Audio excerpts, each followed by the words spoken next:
지적보다 용납이 필요하다는 제목으로 하나님 말씀 함께 나누겠습니다. 극단주의로는 좋은 일을 이루어낼 수 없습니다. 이들은 자신의 유익을 위해서라면 되든 안 되든 던져놓고 보는 사람들입니다. 이들을 또한 행동주의자라고 얘기합니다. 또 하나의 극단주의가 있는데 이들은 정숙주의자들입니다. 이들은 무슨 일을 하든지 그걸 꼭 해야 돼? 이런 생각이에요. 전에는 이들을 가지고 정숙주의자들을 귀차니즘이다 이렇게 해서 만사가 귀찮은 거예요. 뭐를 하려고 그러면 그거 꼭 해야 돼? 왜 안 하면 안 돼? 이런 사람들. 이 두 종류의 예를 든다면 좀 과장된 표현이지만 선거철이 되면 볼 수 있습니다. 선거철에 후보자들이 자기가 당선되면 이 지역에 도로를 만들어 주겠다. 그리고 다리를 놓아 주겠다. 또 뭐를 해 주겠다. 뭐를 해 주겠다 하고 공약을 내세웁니다. 어느 한 지역에 가서 이 후보자가 얘기를 했는데 그 지역의 주민이 손을 딱 들고 저기 후보자님 우리 지역에는 강이 없는데요? 이러니까 그럼 제가 강을 만들어 드리겠습니다 이랬다고 합니다. 이게 극단주의적인 정말 무모한 대답이죠. 그냥 생각 없이 던지는 말입니다. 그리고 또 하나의 그 극단주의자가 바로 정숙주의자들인데 예를 들면 어느 학교에서 그 글짓기를 했는데 지금 나에게 100억이 있다면 이라는 다음 구절로 글짓기를 했습니다. 근데 다른 학생들은 열심히 뭔가를 글을 만들어서 쓰는데 한 친구는 아무것도 안 하고 그냥 발장 끼고 가만히 있더래요. 그래서 선생님이 가서 너는 왜 아무것도 안 하고 가만히 있냐? 그러니까 이 학생이 하는 얘기 100억이 있는데 이런 거 말라고 해요. 그냥 앉아서 놀고 먹으면 되지. 그러니까 이런 사람들은 정숙주의자예요. 귀찮은 거예요. 그냥 100억이 있으니까 먹고 놀면 되지 굳이 이런 거 글짓기 말라고 하냐고. 그런데 이런 극단주의적 두 종류의 사람들은 발전이 없습니다. 성장할 수 있는 가능성이 없다는 거예요. 그럼 우리가 성장하기 위해서 가져야 되는 바른 행동과 바른 태도는 어떤 것이 있겠습니까? 우리 함께 따라해 보겠습니다. 성장하려면 용납하라. 성장하려면 용납하라. 자기가 서 있는 곳에서 환경을 받아들이고 자기가 서 있는 위치에서 사람들을 용납하는 것입니다. 받아들임과 용납이 있을 때 성장이 있고 살리는 길이 있다는 것입니다. 그런데 많은 사람들은 반대로 생각합니다. 교회에서도 이런 일이 많이 있어요. 어떤 조직의 회사에서도 이런 일이 많이 있어요. 근데 대기업에서는 이렇지 않아요. 어느 정도의 규모가 되는 교회에서 항상 교육자들이 이렇게 부임해 오면 뭔가 새로운 일을 해보려고 시도를 합니다. 그런데 우리가 뭔가를 행사를 시작하기 위해서는 뭐가 필요하죠? 이게 필요하죠. 그죠? 물질이 필요합니다. 근데 교회에서 충분히 그것을 지원해 줄 수 있는 규모가 되는 교회에서도요, 기획안을 올리고 이렇게 해서 이런 것이 필요합니다. 그래서 예산이 어느 정도 필요합니다. 이렇게 얘기하면 당회에서 이걸 결재를 안 해줘요. 안 해주고 뭐라 그러냐면 우리가 이렇게 기획했을 때 기획안을 올린 사람이 우리가 이렇게 했을 때 적어도 주일학교가 학생부가 아니면 장년부가 어느 정도 이 정도 성장할 수 있고 이 정도 부흥할 수 있겠습니다. 이 정도로 정착할 수 있겠습니다 라고 보고를 올렸는데 당회에서는 뭐라 그러냐면 초등부 이 정도 하면 100명 채운다고? 일단 100명 채워봐. 지원은 안 해주고 일단 100명 채워봐. 학생부 이 정도 하면 50명 된다고? 이 예산이면 일단 50명 채워봐. 일단 100명 채우고 50명 채우면 지원해 줄게. 이거는요 아무런 발전이 없는 거예요. 꽃동산 어린이집이라고 있죠, 그죠? 교회, 꽃동산 교회. 거기에서 목사님이 그런 말씀을 하셨어요. 그 어린이 사역을 하기 위해서 가장 먼저 뭐를 샀냐면 버스를 샀대요. 버스 한 대가 억대가 넘습니다. 그런데 그때 당시 애들이 10명도 안 됐대요. 그런데 버스가 있어야겠습니다. 그렇게 했는데 담임 목사님이 버스 사자. 그리고 버스로 애들 운행해서 데리고 온 거예요. 이건 뭐냐면 가능성을 보고 지원하는 거예요. 그래서 우리가 성장해봐. 네가 이 정도 성장하면 내가 이렇게 해줄게. 네가 이 정도 하면 이렇게 해줄게. 이게 아니라 그 정도 될 수 있는 가능성을 보고 그것을 받아주는 거예요. 용납해 주는 거예요. 이럴 때 성장이 있고 변화가 있는 것입니다. 모든 가정 가운데는 부족함이 있습니다. 그러나 그것을 받아들이고 용납해 줄 때 성장이 있고 살리는 길이 있다는 거예요. 여러분, 과거에 응급구조 911, 응급구조 119 이런 프로그램이 있었죠. 거기에 보면 사람이 당뇨로 저혈당으로 쓰러져서 있는 사람을 막 119에 전화해가지고 급하게 와서 119 구조대가 와서 그 사람을 당분을 먹이고 이렇게 해서 살려냅니다. 그러면 그 옆에서 막 가슴 졸이면서 있다가 그 할머니가 쓰러져서 막 쇼크 상태에 있는데 당분을 투입하고 이렇게 하니까 할머니 눈을 딱 뜨고 일어나면 주위에 있는 사람들이 어떻게 하죠? 와!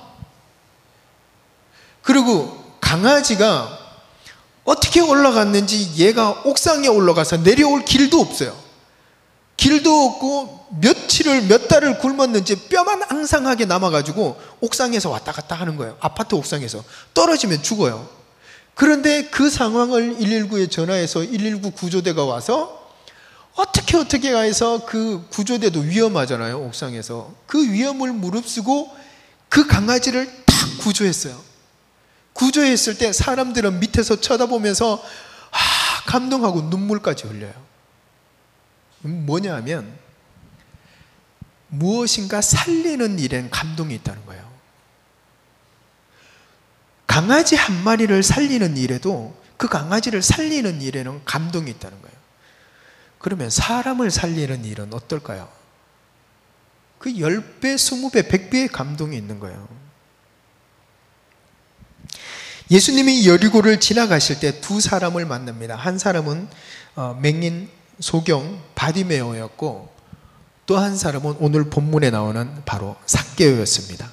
삭개오는 누구냐면 세리장이었어요. 세금을 걷어서 로마에다가 바치는 사람이죠. 그런데 이 세리장이 어떻게 하냐면 유대인들에게 로마에서는 너 세금 100원씩 걷어 이랬는데 얘는 1000원씩 걷는 거예요.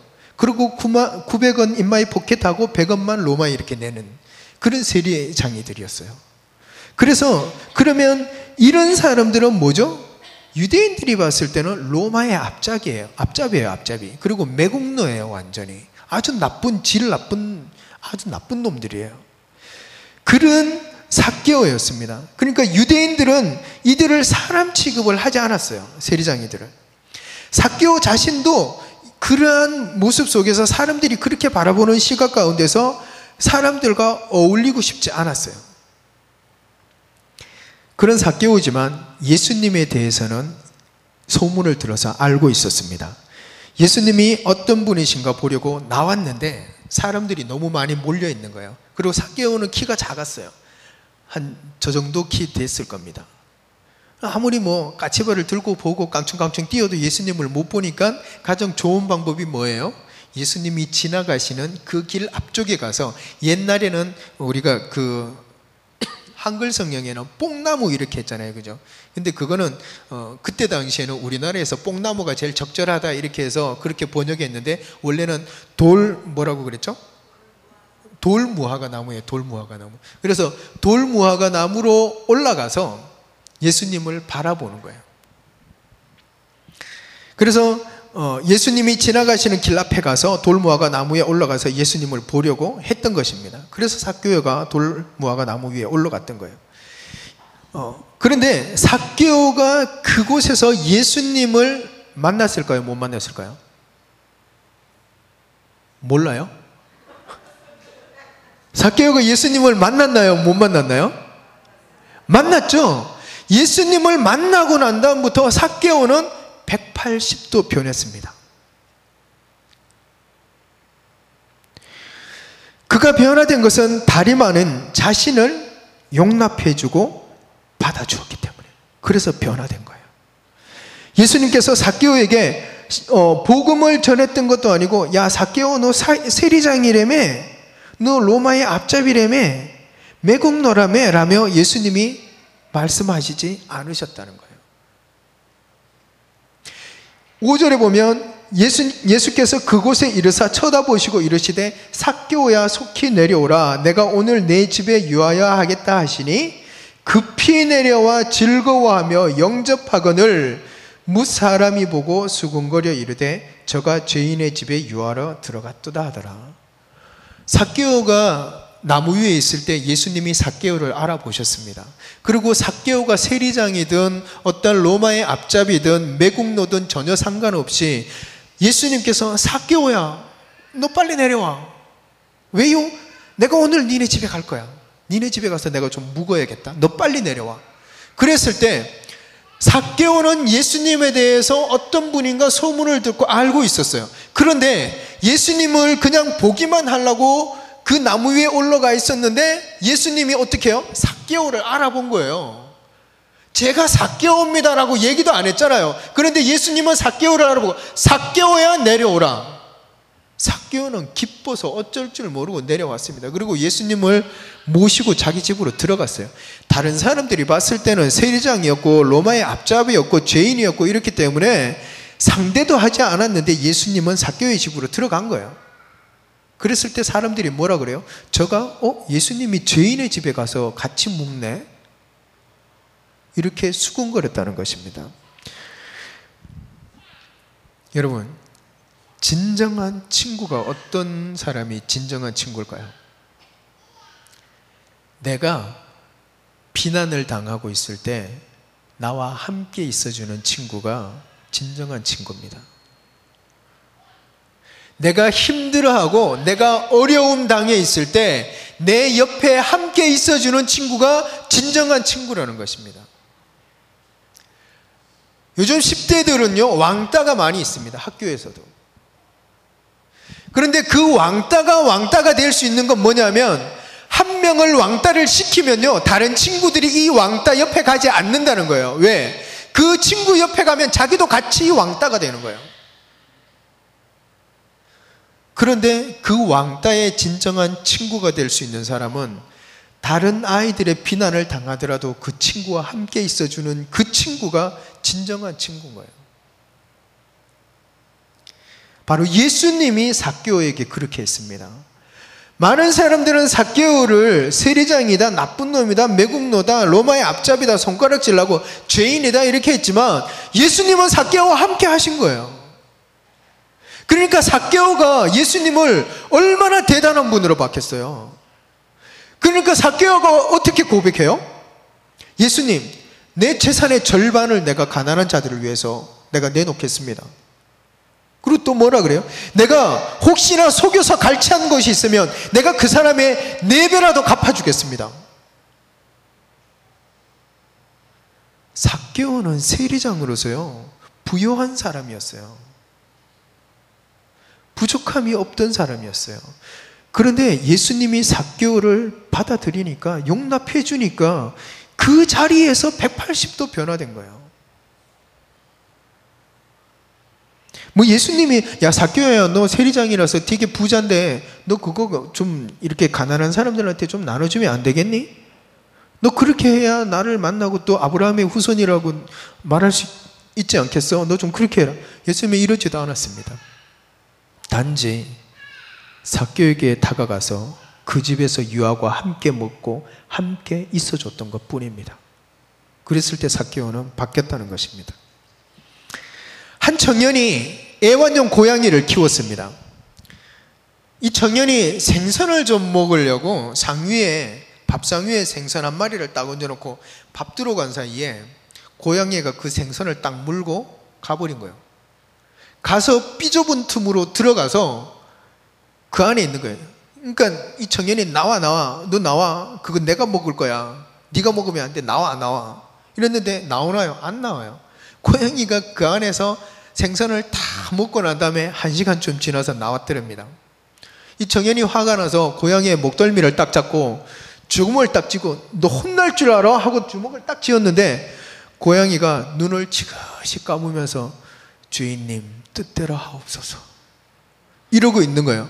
그 모습을 본 청년이 너무 불쌍하더래요. 그래서 그래 알았다. 얼마나 먹고 싶었으면 네가 그랬겠냐. 알았어. 용서해 줄게. 그날 이후부터요. 고양이가 강아지처럼 됐대요. 앉아 이러면 앉고 일어서 이러면 일어서고 자 공중회전 이러면 뒤로 한 바퀴 돌고. 이게 고양이도 한 짐승도 그를 용납하고 받아주니까 이렇게 변하는데 사람은 어떻겠습니까?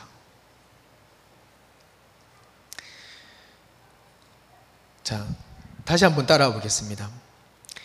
상대를 용납하면 나도 커진다. 용납이 없으면 성장이 없다. 그렇습니다. 우리가 경건의 모습은 있지만 경건의 능력이 없습니다. 믿음이 없고 완악하기 때문에 우리에게 경건의 능력이 없는 것입니다. 사람이 참 악하고 완악합니다. 정말 우리가 교회에 와서 예수님을 믿는 사람들을 가리켜서 성도라고 부릅니다. 근데 믿지 않는, 예수님을 아직 영접하지 않은 그들에게는 성도라는 말을 쓸 수가 없습니다. 성도라는 말은 예수님을 믿고 하나님의 자녀로서 거듭난 자들을 가리켜서 성도라고 부릅니다. 성도는 어때야 돼요? 성도는 교회 안에서 서로 작은 일이든 큰 일이든 서로 함께 해주고 그들에게 대해서 용납해주고 이해하고 받아들여 줘야 되는 게 바로 성도의 모습이에요. 근데 우리는 그렇게 하지 않습니다. 그러니까 우리는 교회 안에서도 보면 서로 끼리끼리 모여 있어요.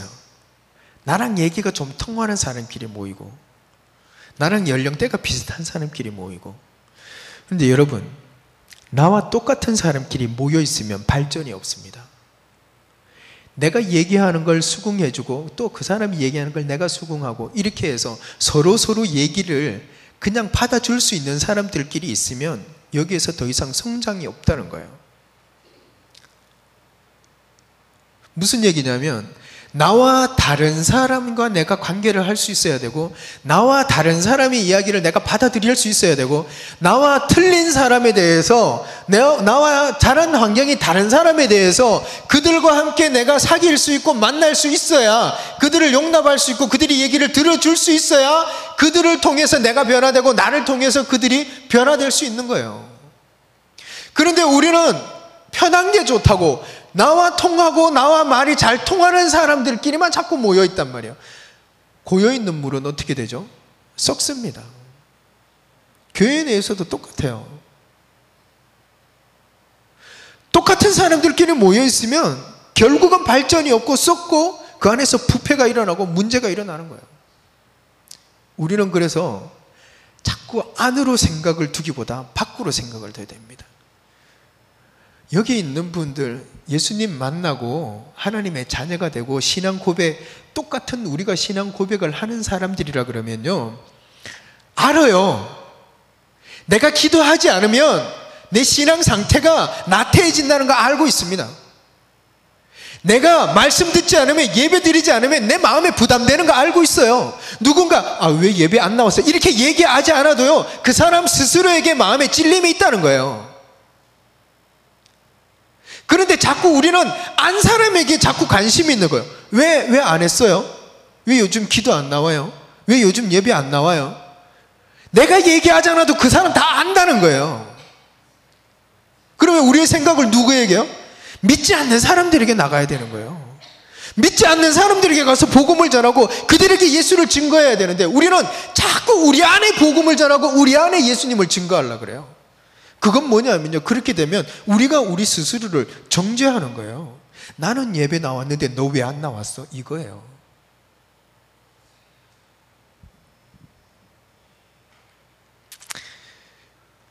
그래서 교회 안에는 서로 각각 다른 사람들이 많이 모여 있습니다. 그리고 교회 안에 이런 것이 있습니다. 누군가 봉사를 하려고 하면 교회는 텃세 부르는 데가 아니거든요.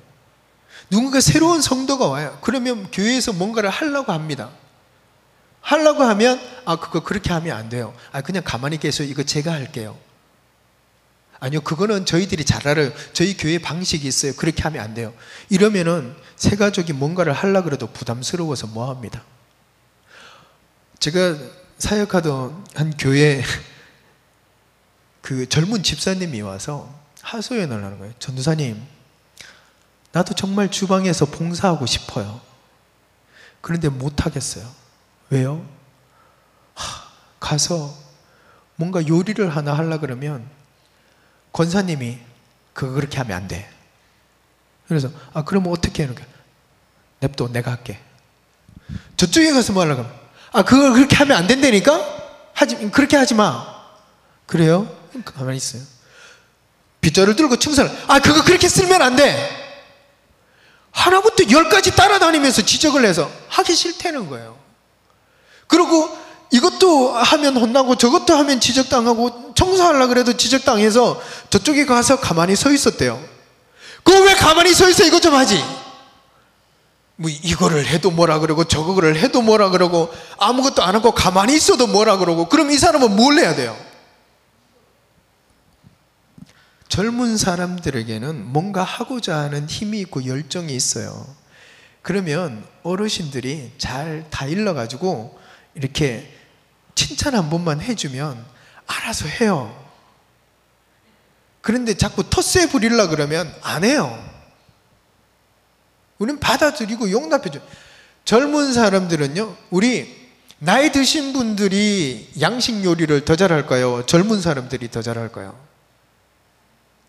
나이 드신 분이 더 잘할 수도 있어요. 뭐 꼭 이렇게 젊은 사람하고 나이 든 분하고 가리자는 게 아니라, 젊은 사람들이 잘하는 게 있는가 하면 나이 드신 분들이 잘하는 게 있습니다. 젊은 사람들은 힘이 있고요, 나이 드신 분들은 노련함이 있습니다.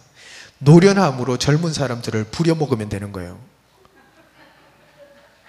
나이 든 사람이 막 힘써서 허리 아픈데 이러지 말고, 아이고 잘한다, 아이고 김집사 이런 것까지 하고 얼마나 이쁜지 몰라, 이러면요 그냥 죽을 똥 살 똥 모르고 젊은 사람들은 해요. 내가 안 해도. 한국의 기독교 운동가이고 교육가이며 신사참배 운동을 하다가 많은 고문을 당하셨던 지금은 소천하셨지만 안희숙 사모님이라고 계셨습니다. 이 사모님이 쓰신 책들이 있는데, 뭐 죽으면 죽으리라, 당신은 죽어요, 그런데 안 죽어요. 그리고 또 제가 지금 소개하고자 하는 책은 그럴 수도 있지라는 책이에요. 책 제목이 그럴 수도 있지라요. 그런데 이 그럴 수도 있지라는 말을요, 내가 나에게 사용하면 나를 합리화시키고 내가 성장이 없습니다. 발전이 없어요. 내가 뭔가 실수를 하고 돌아서면서 그럴 수도 있지 뭐, 그러면 나는 잘못을 뉘우치지 않아도 되는 거예요. 그런데 그럴 수도 있지라는 것을 내가 아닌 상대방에게 쓰면요, 나는 굉장히 관대한 사람이 됩니다. 그 사람을 용납하고 그 사람을 배려하고 그 사람을 이해할 수 있는 사람이 됩니다. 기회가 되시면 이 책을 한번 사서 읽어보시기 바랍니다. 그래서 이것은 바로 예수님이 그렇게 하셨다는 거예요. 그럴 수도 있지. 야 삭개오, 너 뭐 그럴 수도 있지 뭐. 야 지금 뭐 식민지 시대인데 네가 살아남기 위해서 세리장 돼가지고 그렇게, 그래 그럴 수도 있다. 그래서 내가 오늘 니네 집에 가서 좀 묵을게 삭개오야. 그래 그럴 수도 있어. 그리고 어깨 한번 두드려주고 한번 어깨 동무 해주고, 그러니까 삭개오가 확 바뀌어버린 거예요. 교회에서도 똑같아요. 젊은 사람 좀 실수한다 할지라도, 애들 실수한다 그래도 그래 뭐 그럴 수도 있지, 괜찮아. 엄마 나 오늘 교회에서 놀다가 유리창 깼어. 그래 엄마가 물어주지 뭐. 엄마가 유리창 더 멋있는 걸로 해놓을게. 그럴 수도 있어.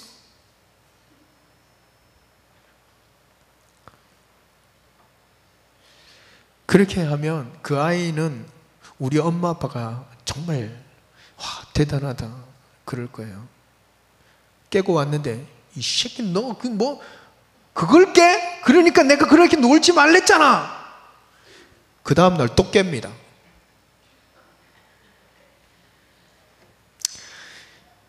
우리는 예수님처럼 좀 넉넉한 마음을 가져야겠습니다. 9절 말씀에 보면 예수께서 이르시되 오늘 구원이 이 집에 이르렀으니 이 사람도 아브라함의 자손이미로다. 예수께서는 삭개오에게 축하를 해주십니다. 오늘 이 집에 구원이 이르렀다. 이 사람도 아브라함의 자손이다. 다른 사람들은 죄인이요 세리장이요 매국노라고 하지만 주님은 구원이 이 집에 있고 아브라함의 자손이 됨을 축하해 주셨습니다. 이것이 돌아온 탕자를 품는 주님의 마음입니다. 이것이 주님의 마음이고 우리는 이러한 주님의 마음을 가져야 하는 것입니다. 주님의 마음은 어떤 마음인가 하면 빌립보서 2장 6절에 보면 그는 근본 하나님의 본체시나 하나님과 동등됨을 취할 것으로 여기지 아니하시고 오히려 자기를 비어 종의 형체를 가져 사람과 같이 되었고 사람의 모양으로 나타나셨음에 자기를 낮추시고 죽기까지 복종하셨으니 곧 십자가에 죽으심이라. 아멘. 이것은 하나님의 자기 비하예요. 여러분, 하나님이 성육신 하셔서 인간의 몸을 입고 이 땅에 오신 자체가 자기 비하예요. 비하라는 것은 자기를 지극히 낮춘다는 말이에요. 여러분, 그거 생각해 보셨습니까? 예수님이 숨을 쉰다는 게 자기 비하예요. 예수님이 밥을 먹는다는 게 자기 비하예요. 예수님이 잠을 자야 된다는 게 자기 비하란 말이에요. 우리 인간들은 숨을 쉬어야 되고 밥을 먹어야 되고 걸어 다녀야 되고 잠을 자야 됩니다. 근데 하나님이 숨 쉴 필요가 있을까요? 하나님이 밥 먹을 필요가 있을까요? 하나님이 잠을 잘 필요가 있을까요? 근데 하나님이 인간의 몸을 입고 이 땅에 오셔서 숨을 쉬고 밥을 먹고 잠을 자야 했어요. 하나님이요. 그만큼 하나님께서 자기를 낮추신 거예요. 하나님이 하나님 되심을 버리시고 종의 형체로 사람들과 같이 되셨고 자기를 낮추시고 죽기까지 복종하셨다는 거예요. 그것이 곧 십자가의 죽으심이라는 겁니다. 무슨 말입니까? 섬기라는 말이에요. 하나님이 우리 인간들을 섬기러 오셨잖아요.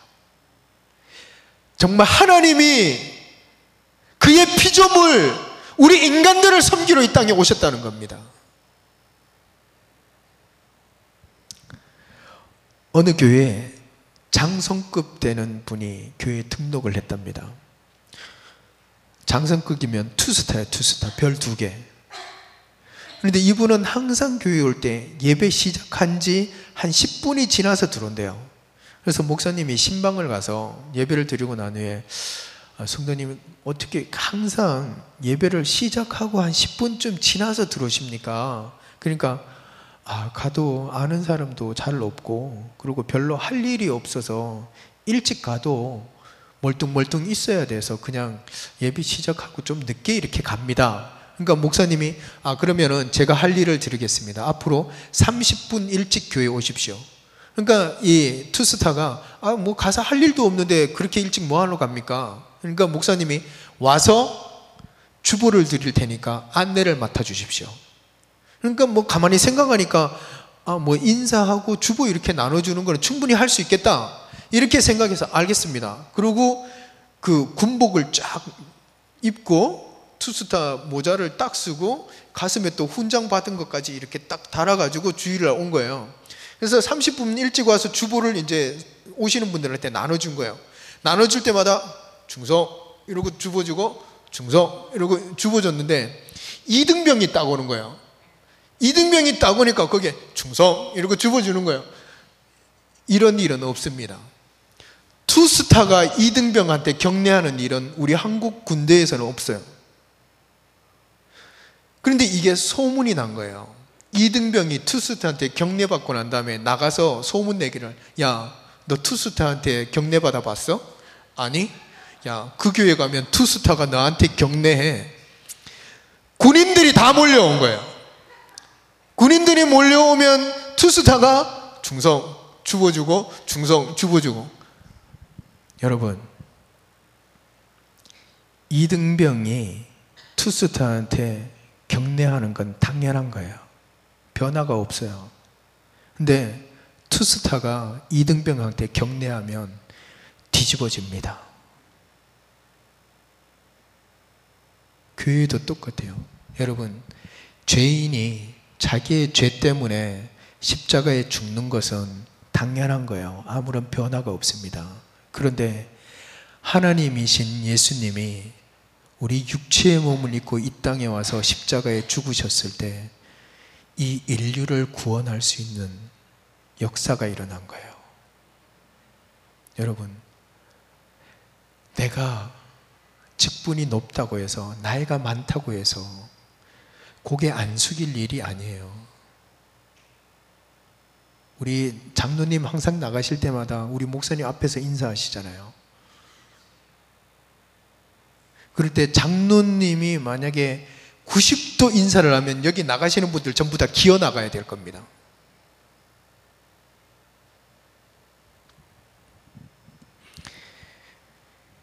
주님께서 오신 목적은 잃어버린 자를 찾아 구원하시기 위함입니다.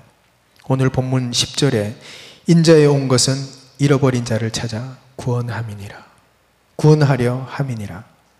우리가 서로 용납할 때 함께 성장할 수 있습니다.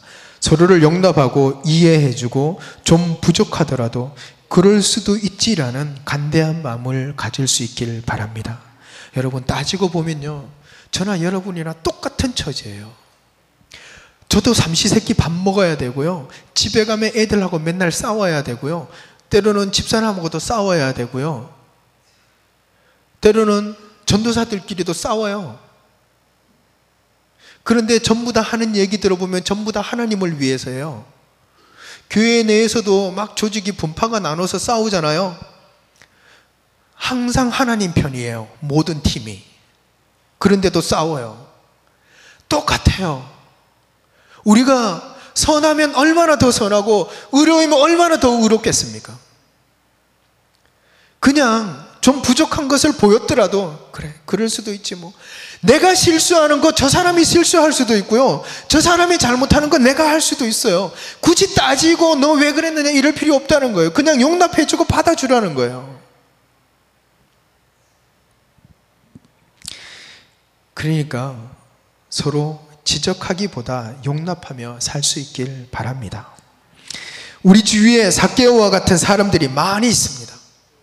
그들을 그리스도의 마음으로 품을 수 있는 저와 여러분이 될 수 있기를 간절히 소망합니다.